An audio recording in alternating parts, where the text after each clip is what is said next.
The pandemic has been tough on all of us, especially those that have to battle the virus by going in on a daily basis to work and to continue to live their life as if it was normal. I'm speaking about key workers and essential workers that sacrifice themselves to make sure the rest of us are safe. I'm also talking about individuals that have no other choice but to continue pushing and living their life as if it was normal. Most of the time, these people are spoken about but never spoken to. I am hoping perspective gives them that voice.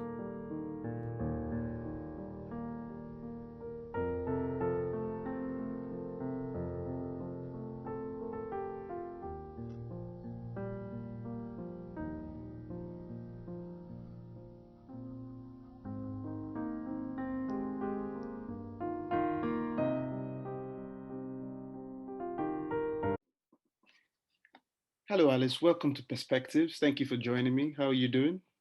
Good. Thank you for having me. Oh, it's a pleasure. Pleasure is all mine. First of all, I'd like to show my appreciation because I know in these wonderful times of COVID and you being on the battlefield, you picking out some time to give me, it's really, really nice. Thank you again. You're very welcome. So, how are you? That's the first question. How are you? How are you feeling? And most importantly, which is a question that a lot of people don't really tend to ask. As a key worker, how is your mental health? I'm okay. I think I'm as okay as you can be given the circumstances. Mental health, it's been bad. Um, I mean, it's better probably now, but it hasn't been great for the last year or so, Thank I you. must say. Sorry to hear that, but at least it's a good thing that it's been better. So if we go back a bit before we get into the nitty gritty, so the whole point of perspectives is for me to get a nice view of how you see certain things depending on the questions I ask you. And being a key worker, it's very important for me to know your view, and because I am pretty certain you speak for yourself and a whole lot of all your colleagues with what's happening. But before we get into that, so basic background. You are a nice Italian lady from Trento, which is a city in Yeah. the north of Italy. A lot of people haven't heard about it. I mean, even Google took its time to tell me about Trento. And Oh. it's a nice city in the north of Italy, and it's, as you say, it's Romeo and Juliet town, right? Well, then Verona is, so that's about an hour away. No, But okay, it's I guess the most famous city next to mine, sort of. okay. And you've lived in the UK for 10 years, and you when you moved here, you went to Bournemouth. And how long were you in Bournemouth for? Almost 3 years. I initially left Trento. Trento's up in the mountains, and I initially left saying, I want an experience abroad. I want to live by the sea. I'll be back in a year. And yeah, And hasn't now, happened. on 1 year has turned to 10 years, as you Yeah. said. Okay, and in Bournemouth, you that's where you started your career as a nurse. Yeah.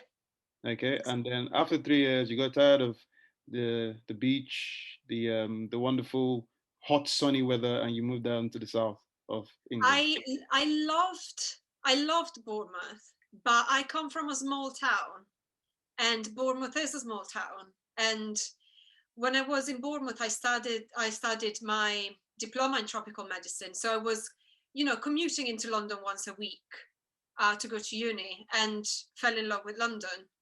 Just when I left for Bournemouth, I had about a thousand quid in my bank account. So London was I wouldn't have survived London You because were one you were very rich in Bournemouth with 1,000 quid, and exactly not in London. In London, I would be living in the streets. oh no, 1,000 quid. That is like a fiver in depending on the kind Exactly. of life you want to live. So when you start your career as a nurse, automatically, I've always assumed that people that go into nursing, it's a passion. It's more than a career. It's something you really want to do. And I'm pretty certain that even when times were normal, life as a nurse was very difficult. And you're an ICU nurse, yes? Yes. Okay. Could you just touch on how difficult it is when things were normal?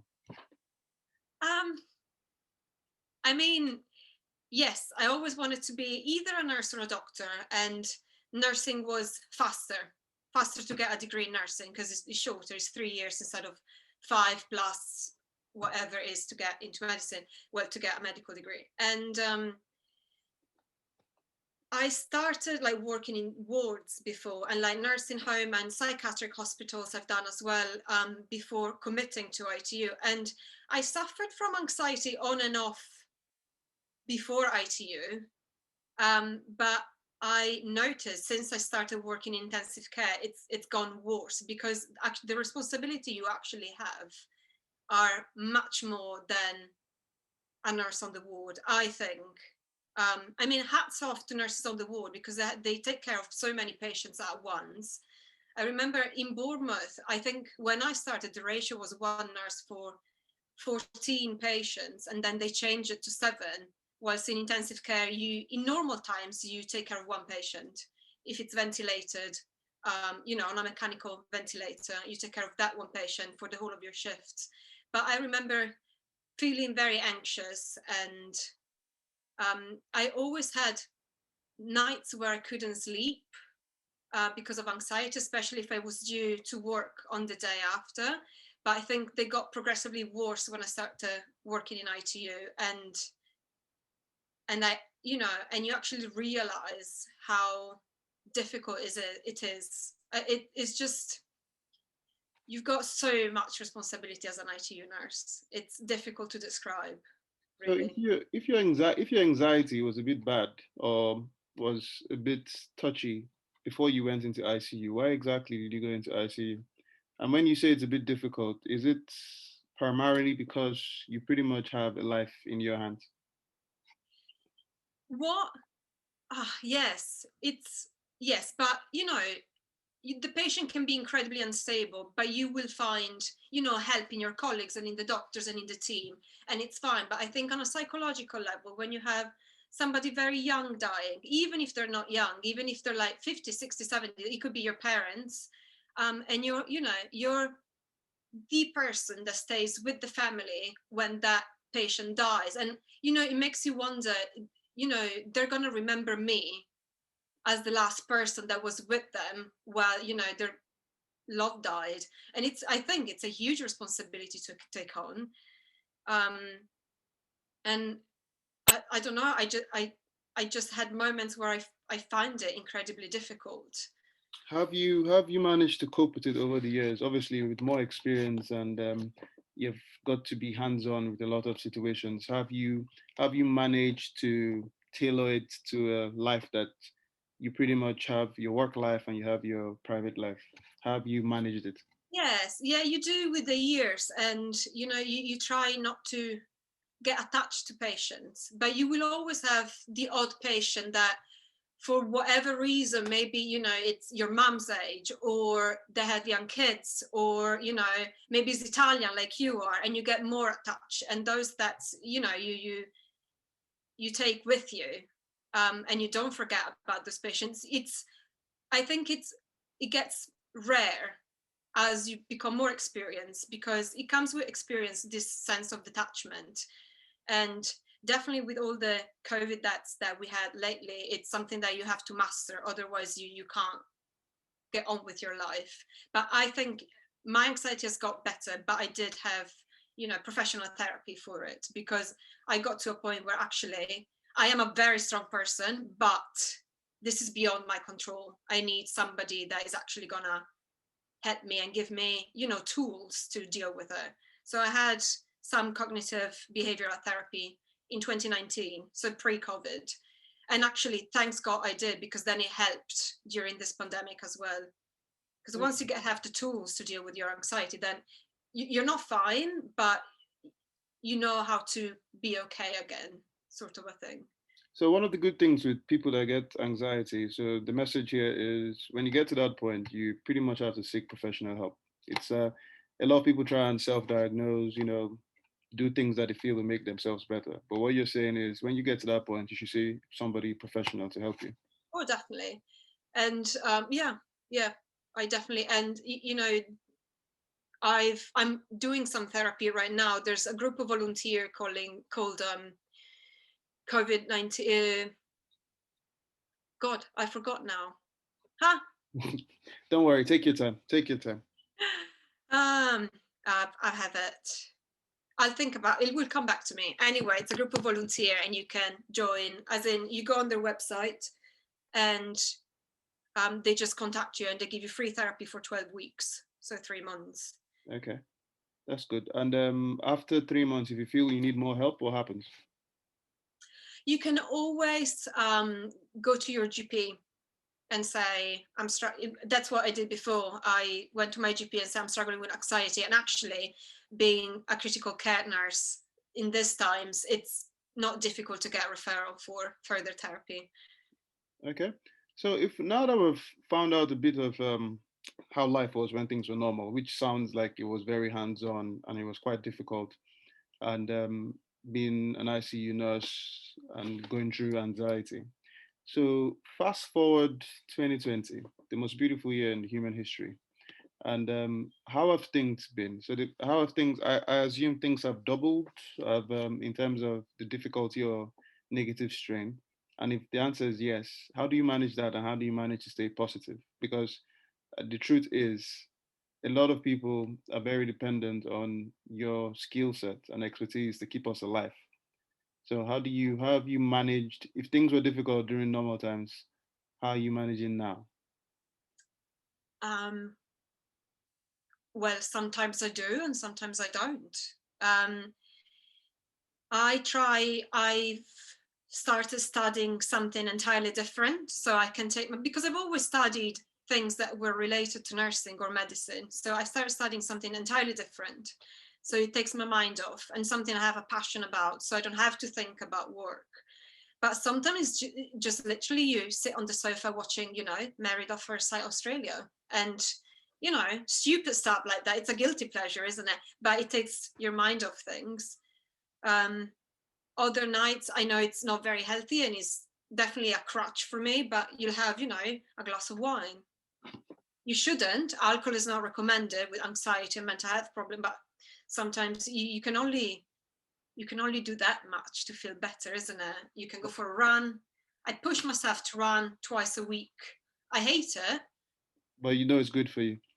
It's good for, yeah, exactly. I don't like exercising at all, but you do feel better after when you feel like you've been a bit productive, even if it's the only thing you've done for today. So with the wine, is it red or white? White. White, okay. I used to like red more, but as I got older, I can't really, it just keeps me awake. I can't sleep properly. So white it is. Well, it's usually Prosecco, to be fair. Okay, okay. I like my fizz. Yeah. Fizz is good. Fizz is good. So Yeah, very Italian like that. it sounds like your coping mechanism, obviously apart from the professional help you're getting for your anxiety, it sounds like your coping mechanism is to forget work when you're not at work, and then when you're at work, it's all hands on and you give your best. So you and your colleagues are going through a mountain right now, and with the viruses mutating and cases going up and down, long shifts, what could have been done better to help, especially in your line of work? What can have been done better generally, and what can be done better to help you and your colleagues? I mean, as cliche as it sounds, I would love for people to stay home and just wear their masks. So, People just don't. so the simple concept will help. Stay at Yeah. home, wear a mask, take care of yourself. And cases are diminishing in London. I was reading before some borough have fallen by 40%, and I am frightened that this will give people a sense of full security and they will just resume normal life. And we're all a bit depressed because like we can't go to the pub, we can't go, there's nothing to, other than going to the supermarket and buy your food. There's nothing else to do. But on top of that, we have to go to work and deal with this. And yes, I was speaking with a lot of my colleagues, and the general feeling is that we feel very detached, as in life at home and when you get into hospitals are completely different things. And you almost feel it's almost like an out of body experience, that you go to work and it's almost like I watch myself doing my job and then go home and try to forget about it. But of course, I think probably most of us have PTSD because of this shift. I have nightmares every night about work. There was, I think, the last week of January, I couldn't sleep for a week. I just couldn't sleep. no matter how tired I was, sleep And just wouldn't come. and this is And this is because of the ongoing pressures that you receive at work and the non-stop yeah, so working. if you think, I work at the Royal London, so I can't speak for other hospitals, and but we normally run 44 beds, and we're now up to 150. Um, and numbers are decreasing, but the patients are the same, because somebody would die and somebody else will take their place. So it's not like, actually intensive care is still very bad, and we still have, if I told you before, if you had a ventilated patient before, you used to have one, and now it's up to 4. So it's, it's 4 lives that you're trying to, and they're very difficult patients. COVID is frankly terrible. So it's, you know it's very difficult to handle, even with the expertise that we have. What do you think? Do you think the government could have done better? So it's one thing for the people to stay at home and to follow the guidelines and the rules, but a lot of the rules and guidelines that have been released by the government to a certain point have been very subjective, in the sense that they wouldn't say do this exactly. They will leave it very open, and a lot of people will take their own interpretation differently. What do you think the government should have done better, especially to help support you and your colleagues? um, well, I think if we go back by a year, when Italy was preceding the UK by a couple of weeks, we should have took notice then that it was going to come, but we didn't. We closed everything very late, and then I think we we really hoped that the second wave wasn't going to happen, so we didn't act fast enough. And he kept, lovely Boris, he kept promising a Christmas, with, he should have closed everything from the beginning. As many people have said, Great Britain is an island. It was very easy to close off. So Australia is doing great. New Zealand is back to normal life. Why haven't we? so pretty much you believe the government didn't act as quickly as they should have, and the government also was giving people false hope, making them believe that normal life will resume, and in the same time that was obviously affecting you and your colleagues. I mean, there are so many things that are wrong. People that, that go out without a mask, and I don't think we're really punishing people that are not respecting the rules at the moment.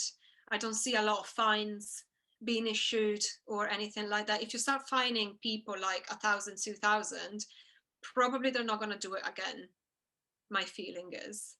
But I'm not seeing that. I still see people on the tube with no masks on, and it's a tube, it's a container. Like, of course they're gonna spread it, and you're touching everything.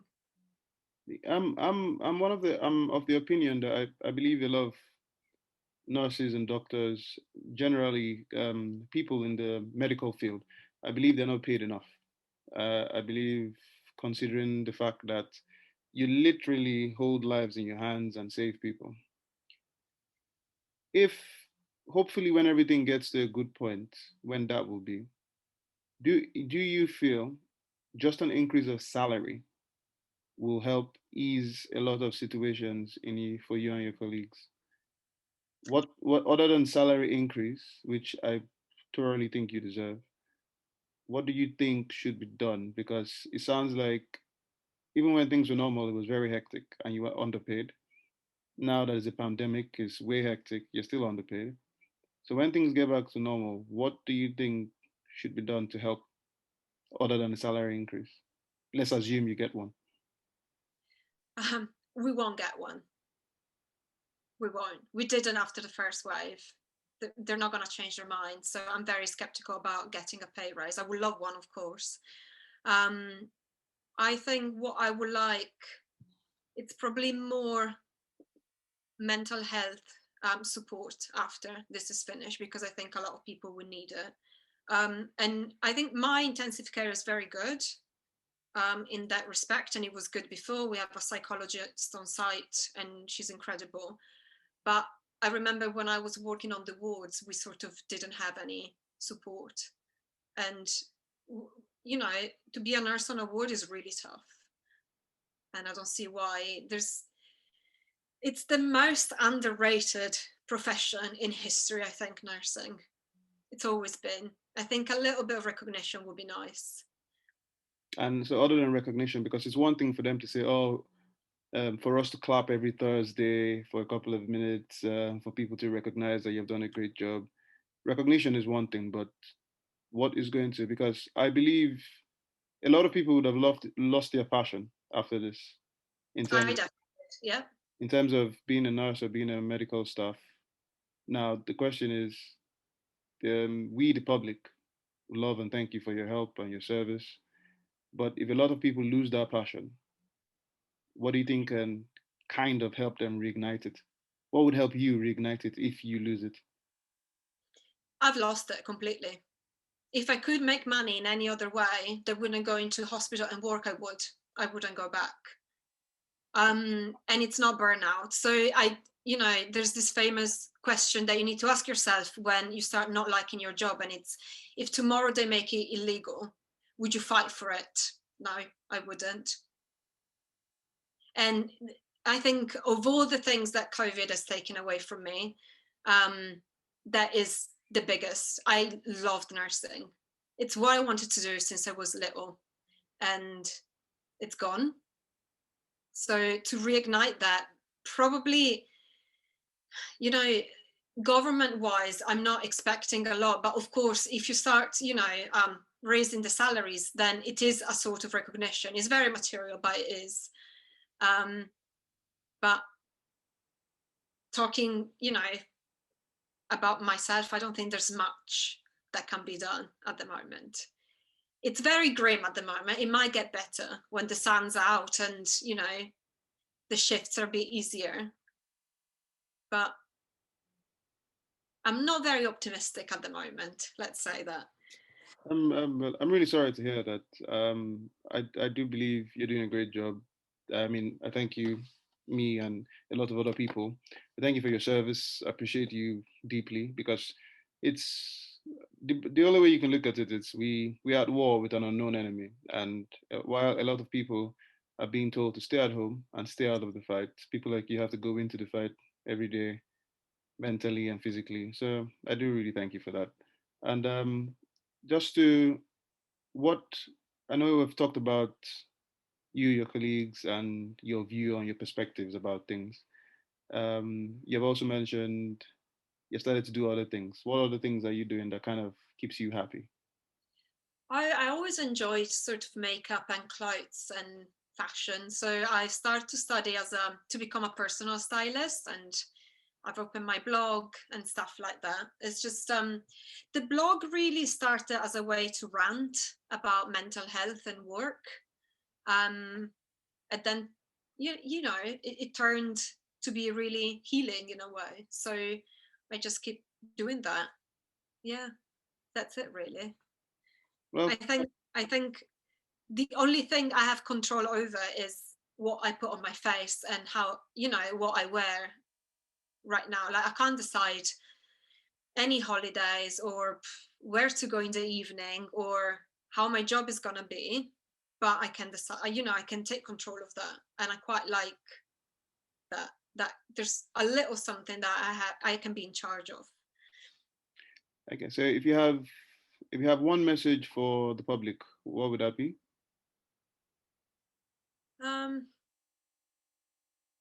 you know I'm not really sure, because we can keep saying stay at home and wash your hands and all of that, but I think people are really tired. And even when you hear numbers of people that died, I think it's like when you hear, a war bulletin, you're so desensitized to it. But I think we have reached 100,000, you know, people that have died last week.